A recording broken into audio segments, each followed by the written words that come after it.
নমস্কার বন্ধুরা, আজ আমরা হাঁস রান্না করব। এই মশলা নিয়ে নিচ্ছি। রসুনের মাত্রাটা একটু বেশি দিবেন, কাঁচা লঙ্কা, আদা, জিরা, গোলকি, শুকনো লঙ্কা। হাঁসটা গরম জলে ছুলে রেডি করে দিই। মাংস আমাদের কেটে রেডি হয়ে গেছে, পেঁয়াজ কাটা হয়ে গেছে। কড়াইয়ে তেল দিয়ে দিই, তেল গরম হচ্ছে, চিনিটা দিয়ে দিই। গরম হয়ে গেছে, পেঁয়াজটা দিয়ে দিই। পেঁয়াজ ভাজা হয়ে গেছে, এবারে রসুন বাটাটা দিয়ে দিই। হাঁসের মাংস শীতকালে খেতে মজা, স্বাদ অনুসার। এবারে বাটা মশলাটা দিয়ে দিব। মশলা ভাজা হয়ে গেছে, এবারে হলুদটা দিয়ে দিই। এবারে মাংসটা দিয়ে দেবো।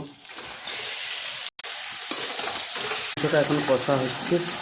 কুকারে মাংস সিদ্ধ হতে দিলাম, 3 সিটির পর বন্ধ করে দেবো। মাংস আমাদের 3 সিটি মাংস সিদ্ধ হয়ে গেছে। এবারে কুকার থেকে ঢেলে এই দেখুন মাংস। ফাইনালি হাঁসের মাংস আমাদের রেডি। কেমন হয়েছে?